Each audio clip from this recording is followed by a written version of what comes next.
जूनची मदत आम्हाला अमान्य, आत्ताच्या आत्ता कर्जमाफी करा. तर दयावान सरकारचा अजूनही अभ्यास सुरू. उद्धव ठाकरेंचा सरकारवर हल्लाबोल.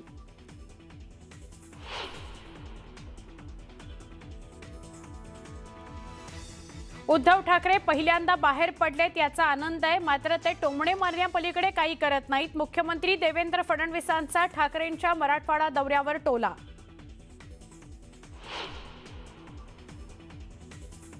सोलापुरातील मोहोळमध्ये केंद्रीय पथकाकडून काळोखात चक्क टॉर्च घेऊन नुकसानग्रस्त शेतीची पाहणी. रात्री केलेल्या पाहणीत काय दिसलं याबाबत प्रश्नचिन्ह.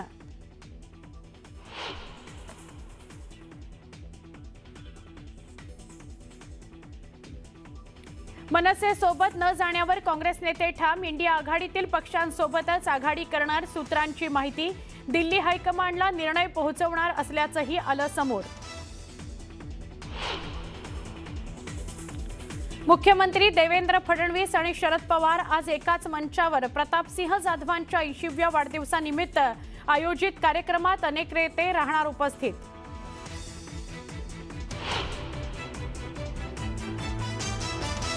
स्थानिक निवडणुकांच्या पार्श्वभूमीवर उपमुख्यमंत्री एकनाथ शिंदे ॲक्शन मोडवर. कोल्हापूरमध्ये गटप्रमुखांचा मेळावा घेत फुंकणार निवडणुकीचं रणशिंग.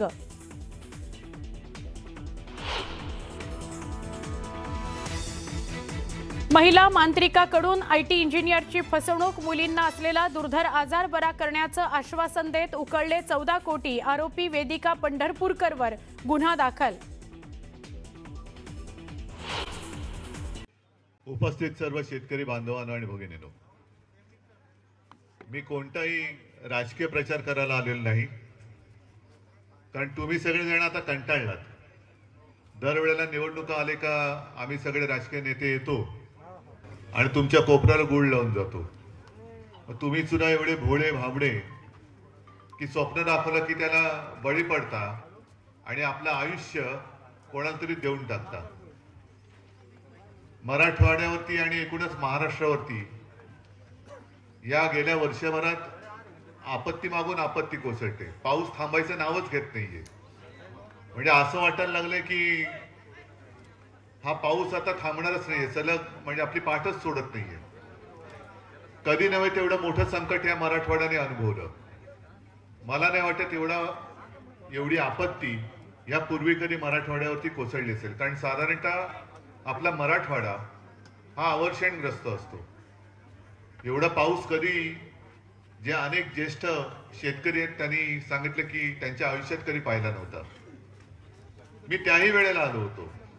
साधारणतः पहिला जो मोठा पाऊस झाला त्याच्या 3ऱ्या का 4थ्या दिवशी मी मराठवाड्यात आलो होतो. माझ्या दौऱ्याची टिंगल केली गेली, ठीक आहे, आणि मी तुमच्याशीच बोललो, शेतकऱ्यांशीच बोललो. आणि शेतकऱ्याची जी मागणी होती ती आज परत तुमच्या समोर बोलते, ती योग्य आहे का अयोग्य आहे मला सांगायचं. एक तर हेक्टरी 50,000 रुपये हे शेतकऱ्याला मिळाले पाहिजेत, ही शेतकऱ्यांची मागणी जी मी लावून धरलेली आहे. बरोबर आहे का चूक आहे? आणि जे थकीत कर्ज आहे, कर्ज फेडणार कसं तुम्ही आता? कारण हातातलं सगळं पीक तर गेलंच. खरीप गेला तर रब्बी सुद्धा कसा घेणार, कारण जमीनच खरडून गेलेली आहे. मग आपलं दयावान सरकार, त्यांचा अभ्यास चालू आहे. मी मुख्यमंत्री होतो, मी माझं काय मोठेपण नाही सांगायला आलो, मी माझं कर्तव्य केलं होतं. कारण मला असं वाटलं की कधी नाही ती एक संधी अनपेक्षितपणे मी मुख्यमंत्री झालो होतो. कोणी मागण्याची वाट नाही बघितली मी, ना कोणती समिती नेमली. कोण आलं होतं माझ्याकडे मागायला कर्जमुक्ती? कोणीच नव्हतं, पण मी माझं कर्तव्य म्हणून केलं होतं. मग आता हे जे काय अभ्यास करतायत, माझं म्हणणं असं आहे की त्यावेळेला मी कर्जमुक्ती करून दाखवली होती ना, मिळाली होती की नव्हती तुम्हाला? सगळी माहिती तिकडे गोळा केलेली आहे ना. मी काय घरी नाही घेऊन गेलो ती माहिती. सगळ्या शेतकऱ्यांची सर्कल निहाय माहिती सरकार दरबारी जमा आहे. मी जी काही यंत्रणा लावली होती ती यंत्रणा सुद्धा सरकारी यंत्रणा होती. मी काय खैरे साहेब, अंबादास आणि आपले सगळे लोकांनी घेऊन नव्हतं पाठवले पैसे घेऊन. सरकारी यंत्रणा वापरली. ती सरकारी यंत्रणा सुद्धा सरकारकडे आहे. महात्मा फुले यांच्या नावाने आपण शेतकरी कर्जमुक्त योजना राबवली होती, तिची संपूर्ण माहिती ही सरकार दरबारी आहे. अभ्यास कसला करताय? परदेशी समिती नेमली. ही कोण परदेशी? म्हणजे आपले प्रवीण परदेशी माहिती आहेत, पण मुद्दामरी म्हणते परदेशी समिती येणार आणि माझ्या स्वदेशीची माहिती घेणार. कसला अभ्यास करणार? मग मधल्या काळामध्ये जरा शेतकरी एकवटला होता असं वाटलं होतं गेल्या आठवड्यात. मला वाटलं काहीतरी होईल, पण परत एकदा मुख्यमंत्र्यांनी कोपऱ्याला गुळ लावला. कधीची तारीख दिली आता? 30 जून. आज महिना काय सुरू झाला? पहिलं कर्ज फेडलेत, फेडण्याची ताकद आहे. जमीन खरडून गेले, त्याच्यामध्ये माती मिळाले. बरं, मला एक खरोखर सांगा, मी याच्यात परत सांगतो, राजकारण करायला आलो नाही. जे काही पॅकेज जे अर्धवट आहे म्हणजे नाहीच आहे पॅकेज, ही थट्टा आहे. कारण आता येताना 2-3 दिवस ज्या बातम्या येत आहेत, पीक विम्याचे पैसे किती लोकांना मिळाले हात वर करून सांगा. आणि मला जे काही अज्ञान आहे, मी कधी लपवत नाही, मी माहिती घेतो. साधारणतः मला सांगा कोणीतरी एकाने की कोणी पीक विमा इकडे भरला होता, त्याची माहिती घेतली होती, भरलाय? मग आता तुम्ही ज्याने भरलं त्यांनी सांगा, तुम्हाला तुमच्या नुकसानीपायी किती पीक विम्याची रक्कम मिळायला पाहिजे होती? नाही मिळायला किती पाहिजे होती? अरे नाही, पण मला रक्कम सांगा ना, मग मी पुढचं बोलतो. पण साधारणतः रक्कम किती?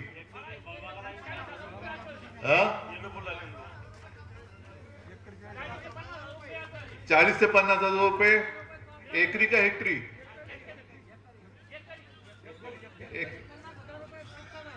बरोबर आहे ना. 50,000 रुपये कापसाला, सोयाबीनला वेगळे, मोसंबीला 80,000 रुपये. अरे पण तुम्ही बघा, मी काय बोलतो नीट लक्षात घ्या. तुम्ही खोटं बोलताय. का बोललो? कारण पीक विम्याचे पैसे मिळायला लागले. अरे अकोल्यात मिळाले. किती मिळाले माहितीये? 2 रुपये, 30 रुपये. पालघर जिल्ह्यामध्ये, तिकडे ठाणे जिल्ह्यामध्ये 2 रुपये 30 पैसे मिळाले ना तुम्हाला. अरे काय हे थट्टा ही भाई, शेतकऱ्याची थट्टा चालली. आणि मुख्यमंत्र्यांना सांगितलं, मुख्यमंत्री म्हणतायत की आता जर का मी कर्जमाफी केली,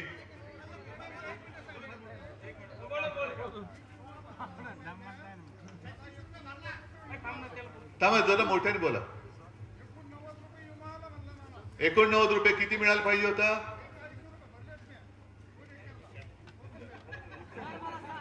भाई जेवढे तुम्ही भरले, आता ज्याने 2 हे 6 रुपये आले. बँकेचं स्टेटमेंट आहे. आणि मुख्यमंत्र्यांनी एक अजब शोध लावलाय. म्हणजे मी कर्जमुक्ती केली होती, मी हा विषय नाही बघितला, पण मुख्यमंत्री म्हणतात आता जर का कर्जमाफी केली तर बँकांचा फायदा होईल. आता मला हे कोणीतरी गणित सांगायचं, बँकांचा फायदा होऊ न देता कर्जमाफी कशी करतात? आणि आता जर का कर्जमाफी किंवा कर्ज नाही फेडलं तर पुढचं कर्ज तुम्हाला मिळणार का? खरीपाचं कर्ज मिळणार का? आणि जर मिळालं आणि 30 जूनला जर का ते कर्जमाफी करणार असतील तर मग 30 जून पर्यंतचे हप्ते तुम्ही फेडायचे की नाही फेडायचे? नाही फेडणार कशा झालाच, पण जर जून मध्ये कर्ज माफच होणार असेल तर आता हप्ते भरायचे की नाही भरायचे हे मुख्यमंत्र्यांनी सांगायचं. आणि भरायचे असतील तर कुठून भरायचे? कारण ज्याची जमीनच वाहून गेले तो पहिलं माती मागतोय.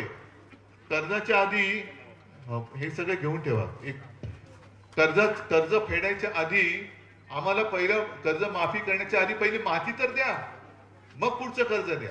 आणि म्हणून मी तुम्हाला विचारायला आलेलो आहे. हा विषय मी काही सोडणार नाहीये. मी तुम्हाला न्याय मिळेपर्यंत तुमच्या सोबत राहणार. फक्त एक लक्षात घ्या, आता केंद्रीय पथक आपल्या बरोबरीने फिरते. तुमच्याकडे येऊन गेलं? येईल कदाचित. आज पेपरमध्ये मुंबईतून निघताना फोटो पाहिला, रात्रीचे टॉर्च वरून पाहणी करतायत.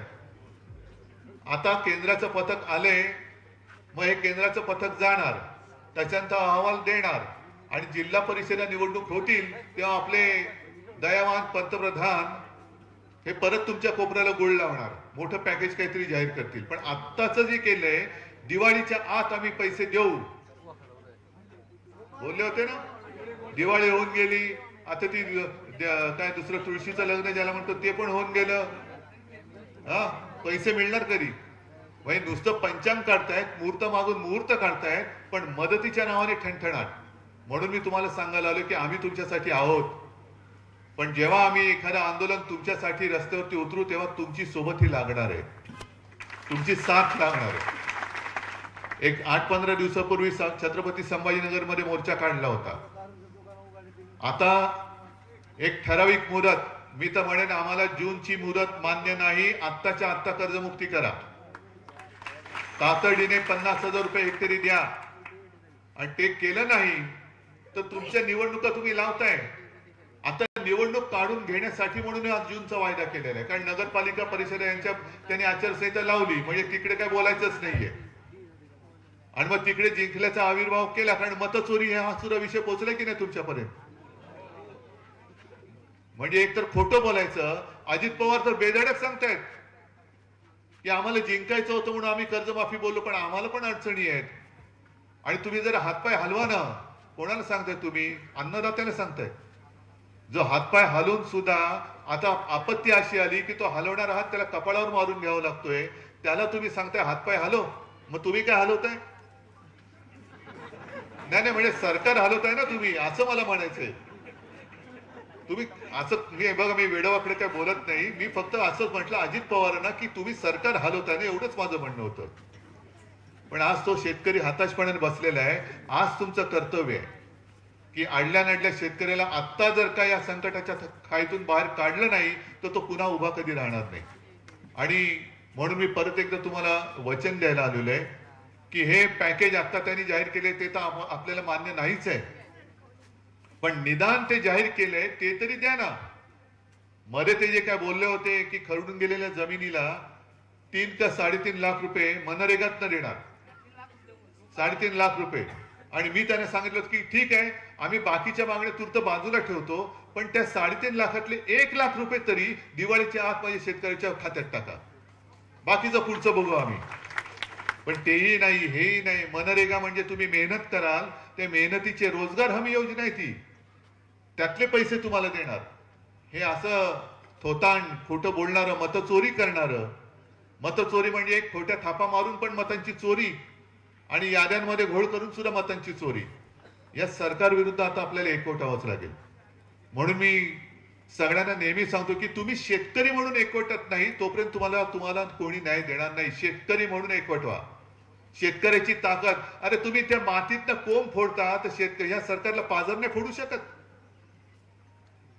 या सरकारला पाजर नाही फोडू शकत. शेतकऱ्याची ताकद काय असते ती दाखवून द्या पहिली, आणि ती दाखवण्यासाठी आम्ही तुमच्या सोबत आहोत. तुम्ही काळजी करू नका, बाकी कोणी येऊ न येऊ. मी आज मत नाही मागायला आलो, मी तुमच्याच लढ्यासाठी तुमची साथ मागायला आलेलो आहे. लढा तुमचाच आहे, लढणार, न्याय मिळवून देणार. आणि हे जे काय आता विम्याचे पैसे वगैरे जे काही येतात नाही, आता हे जसं दिलं 6 रुपये मिळाले, 3 रुपये, हे सगळं एकत्र करून आपल्या इथल्या कार्यकर्त्यांना द्या. दत्तांची काय ओळख करून द्यायची गरज आहे? आता त्यावेळेला लढलो होतो, बाहेरून मतदार आणले आणि पराभव केला आपला. तुम्ही असेच बसलात. 20,000 मतदार, हे मतचोरी बोलतो ती हीच. बेधडकपणाने सांगतायत कोण काय वाकडं करणार. बाहेरून 20,000 मतदार घेऊन आलो आणि आम्ही जिंकलो. अरे लाज वाटली पाहिजे, लाज वाटली पाहिजे अशा आमदाराला. बरं आता बसलाय तर बसलाय, दे ना माझ्या शेतकऱ्याला काहीतरी दे. पण काळजी करू नका, ठीक आहे, सरकार येतं सरकार जातं, पण तुम्ही आणि आम्ही जागच्या जागी राहतो. आम्ही तुमच्या सोबत आहोत आणि तुम्हाला न्याय मिळवून दिल्याशिवाय राहणार नाही. फक्त या सगळ्या गोष्टी ज्या ज्या तुम्हाला अनुभवाला येतील, हो ते आता दत्त गोरडे बोलले ना, प्रशासनाच्या सगळ्या गलथान कारभारामुळे महापूर येऊन गेला. म्हणजे एक तर आसमानी, खाल्ला सुलतानी, आणि यानं आपली खुर्च्या काही सोडत नाही. म्हणजे आज मी मराठवाड्यात फिरतोय, मुख्यमंत्री कुठे आहेत? कसं आहे बा? आहे ना बिहार मध्ये. आणि तिकडे बिहार मध्ये सांगतायत की माननीय पंतप्रधानांचं सगळ्या राज्यांवरती प्रेम आहे, महाराष्ट्रावरती पण प्रेम आहे, पण सगळ्यात जास्त प्रेम पंतप्रधानांचं हे बिहारवरती आहे, हे आपल्या महाराष्ट्राचे मुख्यमंत्री सांगतायत तिकडे. अशा पक्षाच्या हातात आपण आपला महाराष्ट्र दिलाय, ह्याची जरा एक जाणीव ठेवा. त्यांच्याकडनं न्यायाची अपेक्षा करू नका. आपल्याला स्वतःला म्हणजे तुम्हाला सगळ्यांना हे सरकार ताब्यात घ्यावं लागेल आणि ते घेण्यासाठी शेतकरी म्हणून एकवटा आणि ती जी काही ताकद आहे तिची वज्रमूठ जर लवकरात लवकर सरकारने हे आपलं जे मागणं आहे कर्जमुक्ती ही एकदा जोरात बोला कर्जमुक्ती 50,000 रुपये हेक्टरी आणि ते मिळत नाही तोपर्यंत सरकारला दार उघडं करायचं नाही सरकारला दाराच्या बाहेर ठेवायचं मंजूर मग ठीक आहे आम्ही तुमच्या सोबत आहोत आणि जेव्हा मी तुम्हाला आंदोलनासाठी हाक मारेन त्यावेळेला मात्र प्रचंड संख्येने तिकडे तुम्हाला यावं लागेल आणि मग तुम्हाला मी न्याय मिळवून दिल्याशिवाय येणार नाही ठीक आहे सगळ्यांना धन्यवाद देतो जय हिंद जय महाराष्ट्र